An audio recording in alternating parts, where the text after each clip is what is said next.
fee increase. So here we go. Here we go. All right, all right. On April 1st, also known as April Fool's Day, USCIS will be increasing all of the many of the fees. Almost all the fees are going up. A few are going down.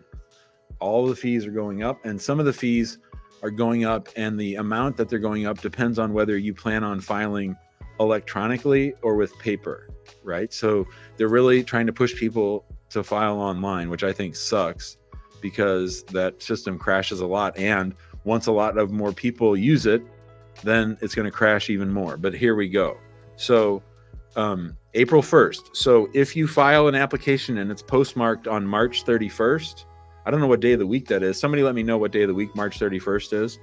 Then if you have that postmarked, then you pay the old fees. If it's postmarked April 1st or after, then you pay the old fees. Now, I'll just tell you, having lived through this back in 2016, there's going to be all kinds of confusion over when you filed. So I would say if you're planning on filing, you want to file it in March 1st, right? You don't want to wait until March 31st or March 30th. See, it's a Sunday. So that means, people are going to throw it in the mailbox. Oh, there's going to be a shit show right out of the box. Of course, USCIS is so dumb. It's going to start, people are going to throw it in the mailbox on a Sunday, and then it's going to get postmarked on April 1st. So it's already jacked up. We haven't even started and they fucked it up, right? So here we go. So the I-130 petition, which is what we talk about a lot on this show, right? The old fee right now, it's $535. If you file the I-130 online, it's going to go up $90.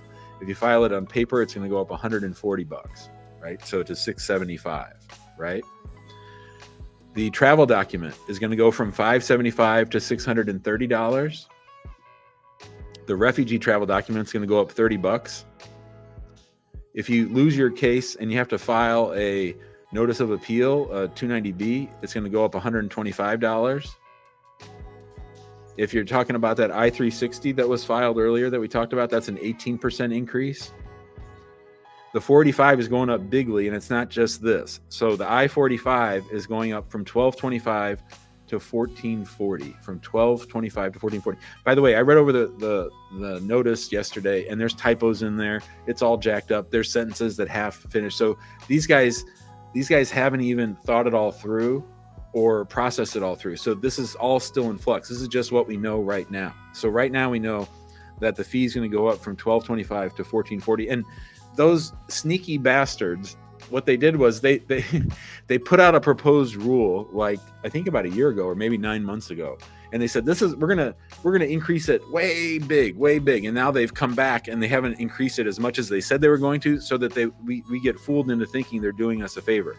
We can't forget the fact that this outfit is completely fund based. They're supposed to be not getting tax dollars, and that they're getting their funding from the filing fees. But this is an organization that has run the department into the ground. Why anybody trusts them, why anybody thinks they're entitled to more fees when they can't do things in a timely manner, is beyond me.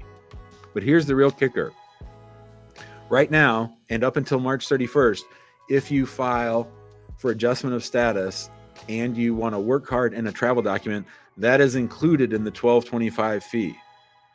So now you're going to have to pay the $765 fee, which is going to be $520, but for green cards, so they said you're only have to pay half, $260 for the work card. You're gonna have to pay $260 for your work card, which many people don't ever even get, and the advanced parole you're gonna have to pay the full new fee for, right? So we saw that the I-131 fee is $630. You're gonna have to pay that whole thing if you want to be able to travel outside the United States.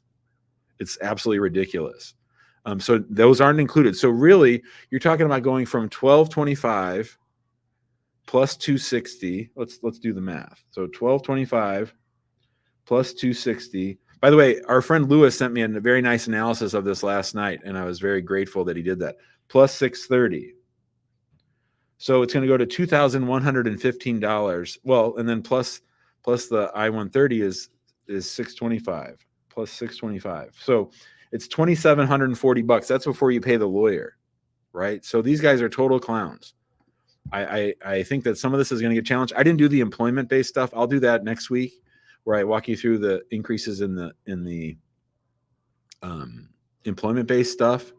Waivers are going up, and the petition to remove conditions are going up. So all the kinds of cases that we talk about on this show are going up. Employment authorizations, for the most part, are going up. If you file online, they'll go down a little bit. Citizenship's going to go down a little bit if you file online, or up. They didn't mess with citizenship much, and that's because the Democrats want more people to register to vote or to become citizens, and they think they're going to vote Democratic. So that's it for the fee increase. That's all I got. I wanted to bring that all up to your attention because these are the kinds of cases we talk about on this show sort of all day long, and I wanted to make sure that you guys were aware of it. Nishi is here. Hello.